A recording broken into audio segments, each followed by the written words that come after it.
All right, let's go. All right, everybody, welcome to our 2024 Greece meeting, okay? So here's what we're doing. We're gonna record every meeting we take place. How many of you have ever traveled with me before, okay? So what I'll do is I've got a little Facebook group and we'll talk about it toward the end, and if you're interested, we'll get you to join it. That way, we put out some information on that, but we also record every one of our meetings. We record every one of our meetings because every one of them are going to cover a different aspect of the trip. Some will be about packing, some will be about technology, some will be about itinerary. It's just whatever it is. And what we'll do is that way, if you're ever missing at a meeting, you can stream the meeting at home when you get there. And if you ever have a question, you can always go back because we'll tag the topics in each meeting. We'll tag those in a way where you can come back later and you can kind of find out what's going on. Now, let's just go ahead and start. Here's what we're going to do. Oh my gosh. Okay, so in this meeting, I want to talk just the very basics of the trip. You know that typically I like to go to Israel. Because of what's going on in Israel, and by the way, for those of you who've traveled with us before, Jenny and I stay in contact with Fote and Hannah a good bit. They're doing well. Their kids are back in school. Life for them is fairly normal.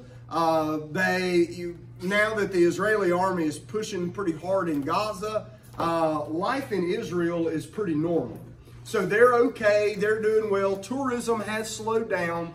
But back in COVID, the government stepped in and kind of ensured that the tour guides would get a percentage of their pay because they want good tour guides to stay good tour guides and not get other jobs. Because as tourism opens up, remember, tourism is the #3 industry over there. So what they want from them is to stay ready to start receiving groups. And they have started receiving groups, not a lot of American groups yet though.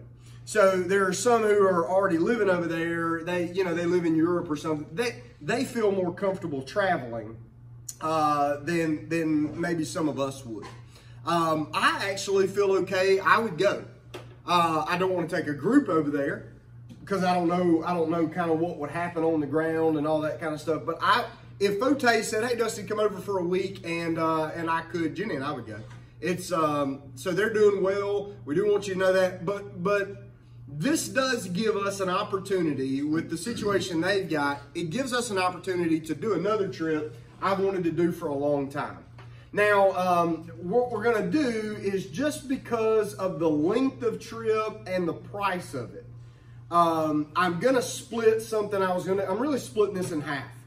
So I want to do the full journeys of Paul, but what we're going to have to save for an eventual trip are 2 legs in Ephesus and Rome. Those are going to be separate.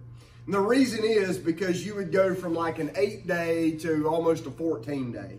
And I don't have that kind of leeway in my schedule. But because of just kind of the season on how it goes, our trip is going to be October 1st through the 8th of this year. Now, for those of you who are, and not many of you are going to benefit from this, but there might be some. So in the fall of the year, the last week of September is fall break, and this week is intercession from school. So that means that some of our teachers who would normally like to go on a trip with us, but can't because they're in school, I'm just trying to see, is there a market for that? But this is a good time for us to be able to go. Now, we are going to go out of New Orleans and go through some things. So I thought what we would do is just kind of go through some basic itineraries. So why don't you open up your brochure? I want to go through some basic itinerary things of basically what we're going to see based on the day.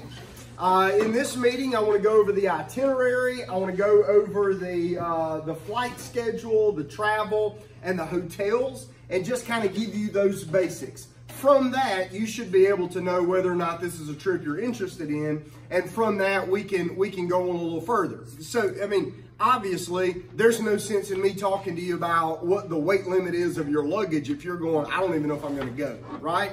So that's kind of another meeting. Let's just begin with itinerary. First of all, day 1 on the trip is we're going to go out of New Orleans. And so we will take the church bus, maybe 2 church buses, depending on the size of the trip. We'll take a church bus from here, we'll meet here, go to New Orleans, fly out of New Orleans, and we're not flying direct because New Orleans doesn't have a direct route to Istanbul. So we'll go from here to Dulles International, and then we'll shoot over to Istanbul. Actually, then we're going to go from Istanbul to a little puddle jumper plane over into Thessalonica. That's not a big deal. It's really not. It's like us going from New Orleans to Dallas. It's a smaller plane, but I mean, it's still a real plane. We're gonna be fine. Now, that first day is pretty much just gonna be travel. We're not gonna do a whole lot when we hit the ground in Istanbul, because what we're gonna do is we're mainly gonna just go eat, hit the hotel, and rest up, because the next morning from Istanbul we're gonna hit Thessalonica. Now, you'll see from the brochure funny spellings of the word Thessalonica, right? That's not how we spell it in our New Testament letters, is it? So you got to remember, the New Testament was written in Greek, and so they're all speaking Greek. And so when we say Thessalonica, we're saying it and spelling it in an American way versus what they're going to be calling it. So just understand that. Don't let that throw you. But this Thessalonica we're going to is the Thessalonica of the Bible. Now, when we get there, that's going to give us an opportunity. And just remember, we're not going on a vacation on this trip. We're going on a pilgrimage, okay? Vacations are what you do and you go and you rest and relax. By the way, there's 3 different ways you can travel. You can go on a vacation, you can go on a trip, you can go on a pilgrimage. We're going on a pilgrimage. The vacation is when you travel, you get relaxed, you come home and you go, whew, I feel better. A trip is when you take your kids to Disney World and you come back and go, I need a vacation from my trip, okay? A pilgrimage is where you go and you say, man, we did a lot, we saw a lot, but my soul is full, okay? That's kind of like, how many of you have gone to Israel before, okay? How many of you go, we come back from that trip and we've walked a lot and we've done a lot, but I'm telling you, I'm fired up about reading my Bible about this. Can we get a head nod? There it is. Amen. So here's what we're going to do. We're using this trip as a pilgrimage, but it's able to be different than the Israelite trip because the nature of the fact that after the book of Acts kicks off, remember, the book of Acts begins in Jerusalem. Jerusalem is where Pentecost happened. The Holy Spirit fell. And what you'll notice in the book of Acts, in Acts chapter 1, the Lord Jesus lays down the structure, not just for the Great Commission, but for the book of Acts itself. So in Acts chapter 1, verse 8, Jesus said, and you will be my witnesses in Jerusalem, Judea, Samaria, and the uttermost parts of the world. What you'll find then when you're reading the book of Acts is everything begins in Jerusalem. Then there's persecution, and it says literally that the disciples left Jerusalem, and by disciples we mean the believers, the main group of the original 11 that were still alive. They stayed in Jerusalem. But the disciples now who are not apostles, they're going out, and where do they go? Judea and Samaria. And then by the end of the book, where do you find them you find them in Rome, and you find them here, there, and yonder. As a matter of fact, the last thing you find in the book of Acts is that the Apostle Paul is living in a rented house in Rome while waiting to appeal to Caesar. And the Bible says, and people came to him freely, and he shared the gospel boldly with them. Well, what's happening? The nations are coming to Rome. Paul's in Rome, and the nations are coming to him. And then further from there is the gospel is going out, out, out. And so one of the things that we're going to do is we're going to study some letters that we don't study when we're in Israel because they didn't happen in Israel. So the book of Thessalonians. So there's 2 books of Thessalonians, right? 1 Thessalonians, 2 Thessalonians. So we're going to go study that because when the Apostle Paul is headed out, he goes to northern Greece in Thessalonica. So in northern Greece, Paul is going there, and Paul begins a church in Thessalonica. But as he's preaching, the devil really hates his preaching. And so what the devil does is he stirs up the people of Thessalonica to come after Paul. Paul started a church and began discipling those believers. And we like to think maybe he spent a lot of time there. Paul was there 3 weeks. That's how the Thessalonian church started, with Paul being there for just 3 weeks. He's run out of town. And that's why he's sending the letters of 1st and 2nd Thessalonians. And what you'll notice is that 1st Thessalonians and 2nd Thessalonians are really end times books. Now, the goal of any end time book, especially the book of Revelation, is not the end times. It's present faithfulness in light of the end times. That if you believe Christ is coming back, then that's going to affect your daily behavior now. So that's why he's telling them in the book, you be ready, but you also be faithful now. So we're going to have in Thessalonica the opportunity to look around and see what was the culture going on in northern Greece, so that we know what's going on. And so we're going to be reading Acts chapter 17. We're going to be reading 1 Thessalonians 1 and 2. I'm going to be teaching through those books as we're on location. That's what we're going to do. So we're going to see these sites. But remember, those of you who have traveled with me before know that at every site, we're going to pause at every site and we're going to go, all right, let's look around. Here's what's happening at these sites. And we're reading passages and you're going to go, oh, that happened here. Well, that explains it. Okay, so we'll be in northern Greece. Basically, Thessalonica on day 2 is kind of a world, like it's a province, but people are flourishing there. And so this is a good place to understand the role of the New Testament missions effort in light of Jesus's call to be disciple makers.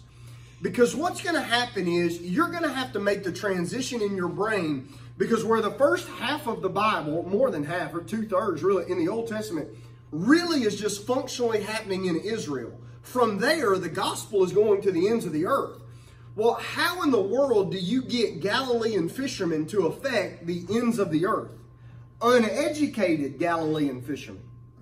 You put them in places where the world is now able to kind of catch hold of this and take it to their own places. By the way, you'll have believers who are at Pentecost who are going back home and also sharing the gospel. And this is what sets kind of the fertile soil for Paul to be able to find synagogues and start preaching the gospel. We're going to make all those connections.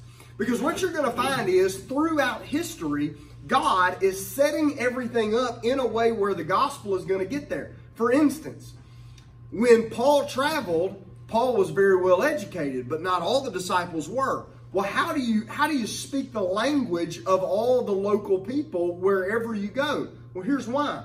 Because there was a guy who came along several hundred years before that. His name was Alexander the who? Alexander the Great said, in order to control my empire, the one thing we're going to do is we're going to establish kind of a universal language. You want to do business, you want to do trade, you want to share ideas, we're all going to learn Greek. What language was the New Testament written in? Greek. So now what could you do with it? Share it to everybody. So now you got Galilean fishermen who speak Aramaic, but their message can be in Greek. Why? Because everybody understands it. By the way, you know how the Romans came in? They said, Greek is fine. We'll keep that. That's no big problem. But we got to be able to get our troops around. So you know what Romans did? The Romans did? They said the one thing we're going to do is we're going to sink a lot of money into building new things called roads. And so now disciples who live in Galilee can get anywhere they want in the world because now there are roads there. How does all this get the gospel out? Well, this is the kind of stuff we're talking about. Okay, next day, we're going to not just Thessalonica, we'll end up back in Thessalonica, but we're also going to Philippi and Kavala. Now, on day 3, we're going to study the book of Philippians. If you're in Philippi, we're studying Philippians. Now, Philippians gives us the first 3 converts of really the Apostle Paul's major ministry in Philippi. So the first person he wins to Jesus is a lady who sells purple. She's an affluent lady. Her name is Lydia. And when she's selling purple, that means she's selling high brand fashion and she's rich. The next person to get saved is a slave girl who's demon possessed, and they cast out the demon.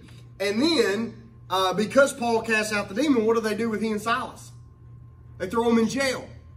So Paul and Silas are whipped and beaten. They're thrown in jail. And what happens in the middle of the night? The angel of the Lord shows up, shakes the jail, chains fall off. Paul walks out of there, and the Philippian jailer falls down on his knees and says, "What must I do to be saved?" And so now what you've got in Philippi is you've got these first three converts, and who are they? You've got the richest of the rich, you've got the poorest of the poor in the slave girl, and you've got a middle class blue collar worker in the soldier. And now you're starting to see that the gospel isn't just for Gentiles, it's even for all Gentiles. Men, women, slave, free. The gospel's for everybody. It's a powerful book. And by the way, when you're studying Philippians, and we're looking at sites of jail cells and things like that, and you're hearing be anxious for nothing, but in everything give thanks. And he's saying that I can do all things through Christ who strengthens me. And you're standing in that spot, you go, good grief, this isn't just theory, this is practice. We're going to see that. All right, so let's go to day 4. Day 4 is we're going to go to Berea. Now, Berea is mentioned briefly in Scripture, but a lot of things happened in Berea. Berea is where Paul was after Jason's house was attacked in Thessalonica, and a lot of people came to Jesus. Eventually, Paul goes on to Berea, and the enemies from Thessalonica catch up with him in Berea. In Berea, we also see a place called the Bema. You ever heard the word Bema? The judgment seat. So you know how when Paul talks about in the New Testament, he talks about that we'll all stand at the judgment seat of Christ. You know what the Bema is? The Bema is where at the Olympics or the Isthmian Games that were held in Corinth, this is where the judges' platform was, and the winners came, and the judges would give them the crown, signifying you got gold, silver, or bronze. He said one day we're going to appear at the Bema of Christ. And he's going to, remember this, you're going to receive crowns? That crowns, he's connecting that Olympics and sports analogy. Berea is where all that happens. We're going to go to the Bema. So we'll see that. Now, day number 5, let me see, let me go to my next little spot. It should look like this with the Spartan soldier there. All right. So day 5, that's when we get to Athens. Now you'll notice this trip is pretty much designed the way the Israel trip is, where we spend the first 3 or 4 days just kind of in the countryside, and then we spend the last 3 or 4 days in Jerusalem. Athens is going to be our Jerusalem. Okay? So once we get to Athens, if you like things like Greek history, or the mythology of like Sparta, you're gonna love this. This will be the long stay. This will be where our hotel is the longest. We'll enjoy that. Day 6, we'll also tour Athens. We'll go to the Acropolis in Athens. We'll go to the Parthenon, the Areopagus. We'll go to Mars Hill. That'll be the day where we'll see where Paul preached in Acts chapter 17, where he talks about, I perceive that you are in all things very spiritual, but he preaches about the unknown God to these people. Nod your head if you know what I'm talking about. If not, we're going to read the book of Acts to get ready for this trip. And this will help us understand. Here's honestly, I think we'll get a better understanding of America when we look at first century Athens. Very affluent, very famous, very strong, very spiritual, but not very godly. Everybody has faith in something, but they don't know the one true God. You're going to see that who we are today as a nation may be who nations have always kind of been, and that good ministry can still be done. We're going to give you some free time in there, where we'll go see some ruins and some ancient places and ruins in Athens. We're going to be hoteled in a place where you'll be able to kind of freely walk around and check some things out at your leisure. Go on a little date if you want to, walk around, and that'd be kind of what we do. Day 7 Day 7, we're going to go from Athens to Corinth, and so we'll see the problems of the Corinthian church, and this is where we'll look at 1st and 2nd Corinthians. By the way, they were a terribly dysfunctional church. It'll make you, I don't know if most of you go to church here, but if you've ever been part of a dysfunctional church, you'll actually start feeling a little better about that church once you hear about what happened in Corinth. And we'll find out about all of that. We'll see also, this interests me, you'll see the ports where Paul sailed in and out of, and missionaries like Paul and Silas and John Mark and Barnabas, where they traveled to and from, and all these kind of places. You're going to see all these places still kind of exist. You're going to see castles. You're going to see all sorts of like architecture, Venetian architecture, things like that. In Israel, you're used to seeing Byzantine, which is Roman architecture. This is Venetian. This is Greco-Roman. This is Greece, which means it's got a different feel to it. It's more classic, and I would say probably more classy, and just a beautiful part of the world. Jenny will be singing songs from Mamma Mia the entire time we're there, and ABBA will be playing, I'm sure, and we'll be going through there. I thought for a moment we might look at our accommodations, because everybody wants to know about hotels. I'm going to tell you this, I enjoy the hotels we stay at in Israel, but I'm pretty excited about these hotels as well. You also know I'm not interested in staying at the Motel 6 when we travel. I want to stay somewhere nice. So the first hotel we're going to stay at, I can't even pronounce it, the Capsis Hotel in Thessalonica. And so just kind of, I mean, look at the view. Look at the view of all of that. You ever watch like Mamma Mia, and everything's real white in Greece and the blue water and all that. We get to see all of that. Our hotel, this is going to be an interesting hotel. It's a large hotel. So when we travel to Israel, we usually stay at least one night in Tel Aviv, and we stay at kind of a large hotel. Typically it's a Leonardo brand hotel, and they're large, and they're known for just being like a Hilton would be here today. Lots of rooms, but also nice. This hotel kind of reminds me a lot of those kinds of hotels, but also just they've got a modern twist on. They're just beautiful the way they got it. The scenery of them, some of it's better than others, it looks like. Just trying to go through some pictures that the hotel didn't take that people who stayed there would have, just so you can get a glimpse of just downtown. Bathrooms, these always... Never surprises me how many questions people have about the bathrooms. There is a toilet in these bathrooms. There's a lavatory. Hey, listen, you know what that is? That's a hair dryer, ladies. So you got that. And gosh, everybody asks me about hair dryers, which I'm always impressed by. I don't have to worry about that. You'll notice that in our travels, it's much like Israel in that the dining rooms that we're going to be in are all they're all buffet, and so inside all of these hotels, like your breakfast and your dinner are all going to be at these hotel buffets.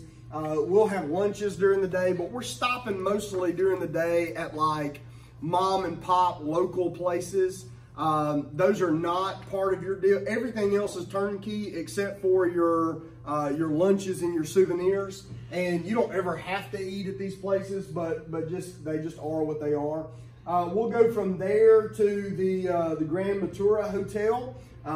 This hotel is somewhere. And okay, you know how in Jerusalem we stay at the big Leonardo, but when we get in Jerusalem, we're staying at a more boutique hotel, a little smaller, and it's mostly kind of just us.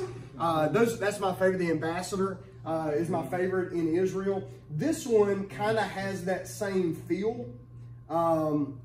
It's a little smaller, but it's kind of right on the countryside. Little balconies overlooking the Grecian countryside. I mean, that's your backyard. There's your bathroom. Just trying. There's some pastries which look nice. There's some liquor you don't need. Cheese. Just golly, lots of food. Let me see if I can find some non-food pictures. For those of you who like more liquor, who like just a nice little hotel, like amenities and things like that. I like these kind of shots. Yeah. I mean, that looks like a serene kind of place. So this hotel is one I'm excited about. We're gonna spend all of these others are food, y'all. It's important. The food is important. I'm not gonna downplay that, but I mean, just beautiful countryside. The last hotel we're gonna stay at is in Athens. I mean, what a good shot right there at let's see. We'll take breakfast out overlooking Athens. Rooms are nice. See kind of how there's a difference in the way this architecture. Certainly you would see these mosaics on the floor in Israel, but that kind of Grecian and Venetian style right here. Remember in Israel and all, when you're looking at the Byzantine, the Roman architecture, there's a lot of angled things. This is going to be less than that. It's going to be different because it's going to be older, but it's also going to have these big marble pillars and all. We would think about these ancient philosophers by pillars and wearing togas and things like that. I don't think there's a whole lot of togas. See, she's not in a toga. Buffets. Also, they're not kosher here, so if you want to get some cheese on a burger, you can. That helps. But it just all looks just really nice. Also, these people love to post pictures of their food. It's weird. I love this picture. I like this one from the balcony. That one's from the roof. I'm excited about seeing a part of the world I've never seen, and I like this. I like these hotels. I think they've done us right. Let me give you kind of a quick rundown of our travel.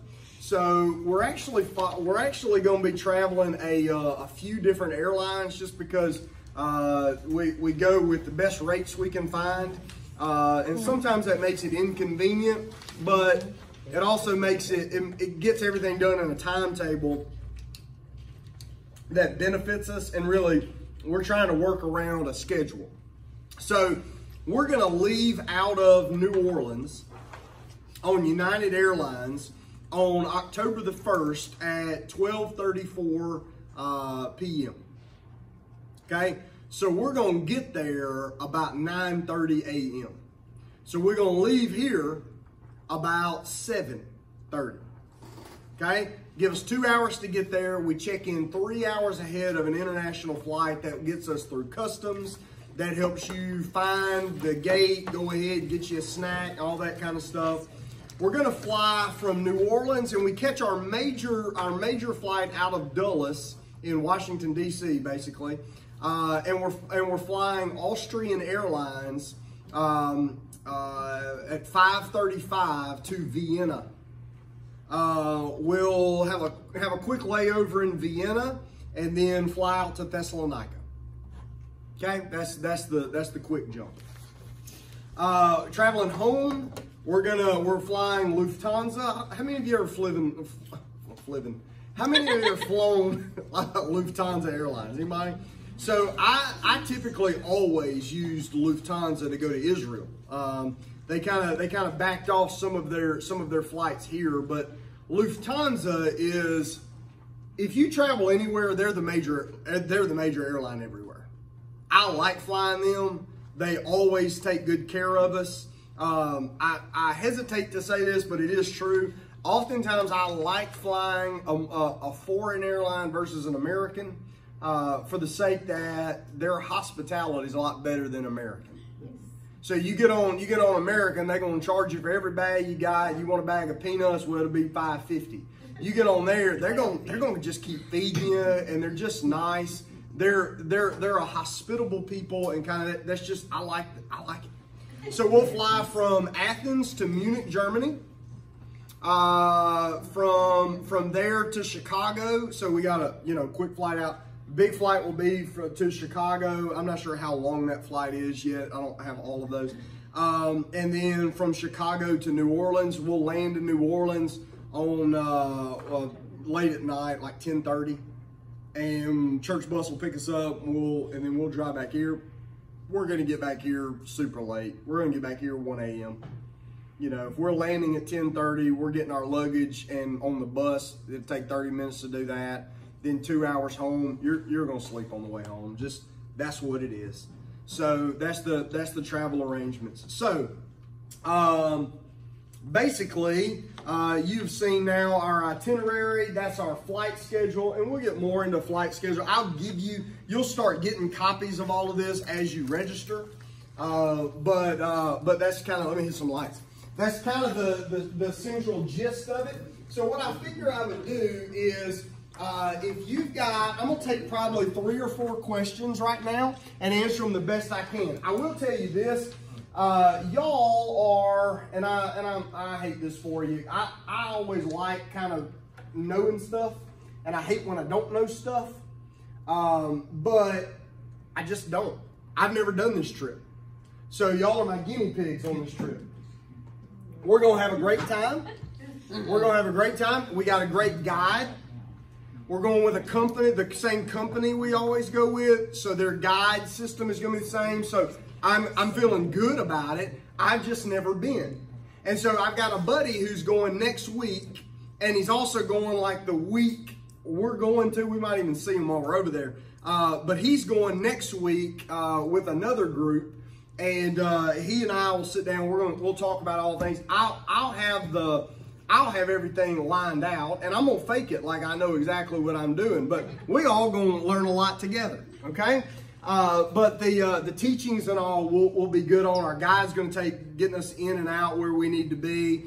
So I'm looking forward to it. But if you ask a question tonight, I may have to say I don't know, but I can catch you on the next meeting and we can answer that. So what I thought I'd do is I'd give room for about 3 or 4 questions, and then if you got any questions, I can answer the rest like after the meeting. That way y'all can go ahead and get out of here. Okay. So is there any question? Because if you're thinking a question, somebody else might also be thinking, and it'll get us going in the right direction. Any questions so far?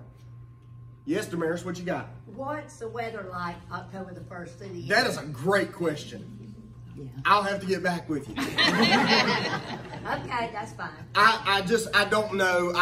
I've tried to pick that out. I do think that it's going to be on the cooler side, but not on the cold side.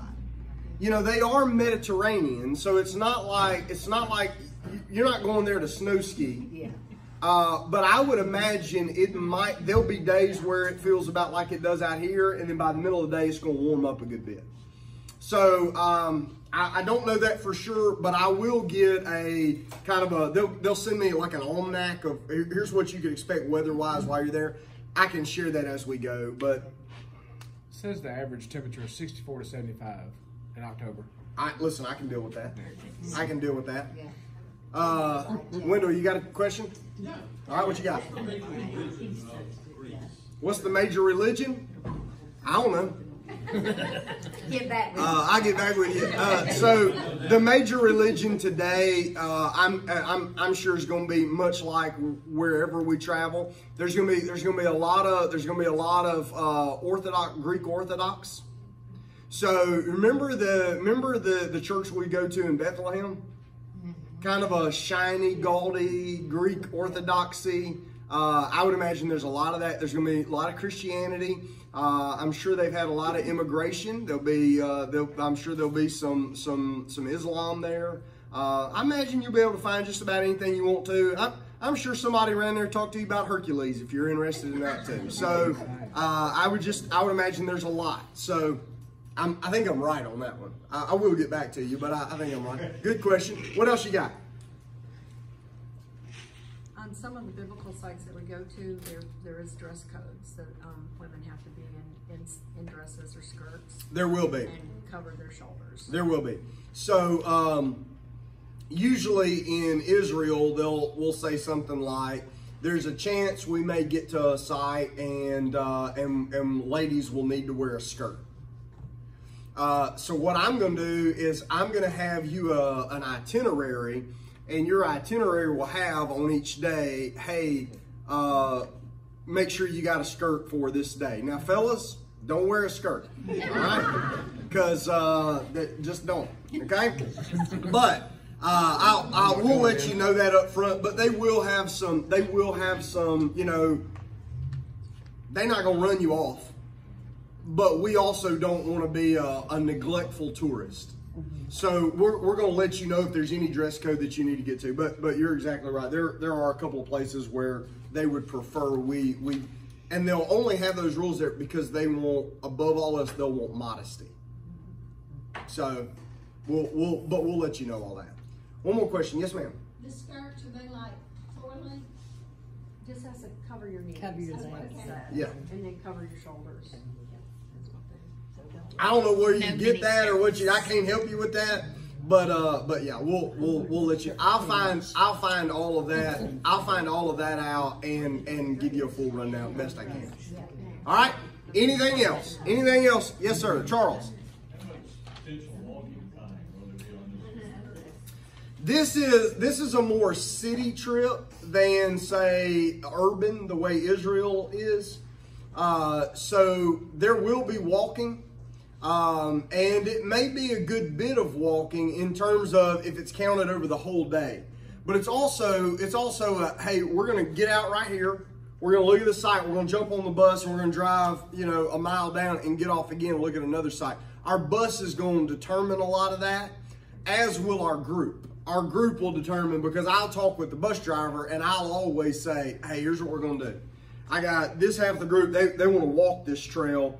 Take these and meet us at the end of the trail kind of situation. So there is walking, but it can be limited by personal request. So in Israel, you can walk from anywhere from 3 to 7 miles a day, but you also know that we do have an allowance for, hey, if you want us to just drive you there, we can. If you want to walk down the mountain, great. If you don't, you can stay on the bus and we'll drive you up there. So it's the same kind of situation there. Although this is more like, remember when we get, Israel's different when you're out in the country versus when you get to Jerusalem. Jerusalem's not a ton of walking. It's a ton of movement, but you're bussing from location to location. Picture that for the majority of the trip, like in Athens. I think that's a fair way to put it. So yes, walking, but also we can get you where we need you. All right, let's do this. Let me talk to you about where we go from here. So in just a minute, we're gonna wrap up. We're gonna be done. Here's the skinny on the trip. I've initially got 45 spots on this trip. That's not a lot of spots. Israel, we normally take somewhere between 55 and 60. We might bump up to that. I just honestly didn't know what the demand for this trip would be. Turns out though, it's pretty high. Okay, so there are several of our folks, about 15, who deferred their Israel money to this trip, and so now we're looking to fill like the last 30 spots. Okay, and then that's just kind of the way we're going to go. So here's how this works.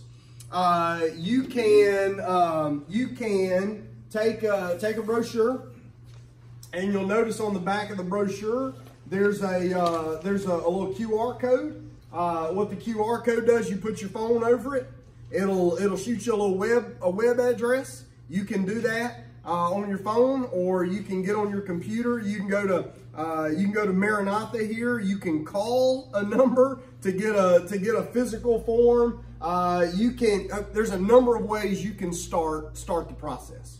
Okay, and we can start that process as early as tonight. Understand, we usually start Israel trips about 10 months prior to the trip. We're leaving on October the 1st on this trip, and it's March 17th today. So we got a shorter window to prep, although, listen, the real prep is done like 2 months before. I mean, it's just, that's as we get in. Everybody's excited, but they don't get to start really thinking details till, about 8 weeks out. So we're fine on that. I just do need you to consider, if you're going, let's get the ball rolling, okay? Which means if you're going and you don't have a passport, you need to go start this week, get the passport. I would pay for expedited shipping. That puts a little fire under them. You get it back. But we can start this tonight. Now, Jenny and I are leaving in the morning. We're going to be gone from tomorrow to Saturday, taking the boys on a trip. So if you say, I'm just coming to church tomorrow and take care of that, you can. But Deborah's just going to give you this form, and she's going to say, let's scan this and let's see. Wendell is going to do the same. Yeah, that's how they're going to tell you what I'm telling you now. Now I can help you with it when I get back, but for the next 6 days I'm gonna be in Mexico, so I'm not answering my phone if you call me. All right. That's just where we're going. But if you go, no, I'm ready to go. Get on there and at least start the process of saying, yeah, I want to get a spot, because it's gonna be a first come first served basis. I will have a waiting list for this trip, the way I do the Israel trip. That way, inevitably, if somebody has to pull out, the next 2 people are allowed to come on in. We do that normally, but we're set to go. And what I'll probably do is I'll probably give a few weeks worth of allowing our list to go in, people get registered, and our next meeting is going to be about what do we pack, all that kind of stuff. So our next meeting is, hey, if you're going, let's talk about what you do next. All right?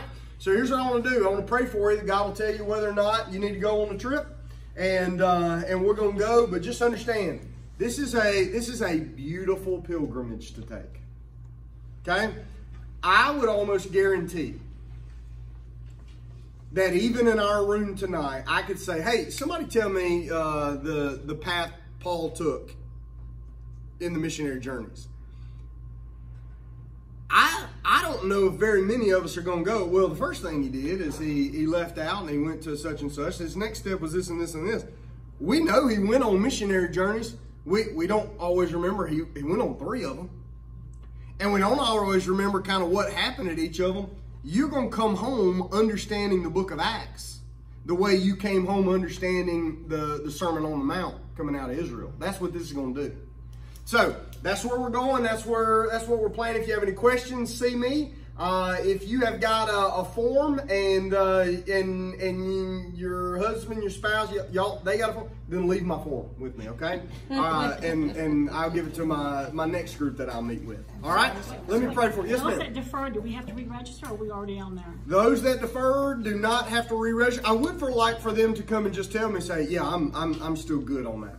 So, and I'll put a little check beside their name. But if you deferred to this trip, you're going to have to tell me you don't want to go for me to take you off the list because you deferred for it.